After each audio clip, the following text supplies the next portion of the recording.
বন্যার তো কেউ অভুক্ত থাকবে না, সব ধরনের সহায়তার আশ্বাস দিয়েছেন সেনা ও নৌবাহিনী প্রধান। আজকে দুপুরে ফেনীর ফুলগাজী উপজেলায় বন্যা কবলিত এলাকা পরিদর্শনে তারা জানিয়েছেন, যেই সব স্থানে এখন পর্যন্ত ত্রাণ পৌঁছানো সম্ভব হয়নি সেই সব জায়গায় সহায়তার ব্যবস্থা করা হবে। আমি নিশ্চয়তা দিচ্ছি আপনাদের, কেউ অভুক্ত থাকবেন না।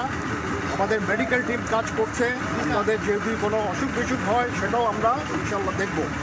আমাদের যথেষ্ট পরিমাণ আমাদের মেডিসিন আসছে এবং আমাদের ডাক্তার আছে, আপনাদের সবাইকে দেখবে। বাচ্চাদের খাবারও আমরা নিয়ে আসতেছি। এখন পানি কমে যাওয়ার জন্য অনেক জায়গায় যাওয়া যাচ্ছে না। আমি আমার পিছনেই দেখলাম যে আগে রেল লাইনের উপর দিয়ে আমরা ত্রাণ নিয়ে যেতে পারতাম, এখন রেল লাইনটা ভেসে যেহেতু মাটির উপরে চলে আসছে, পানির উপরে, তো এইসব জায়গায় এখন আমাদেরকে বাই রোড অথবা পায়ে হেঁটে সেই ত্রাণ নিয়ে যাওয়ার প্রচেষ্টা করতে হবে।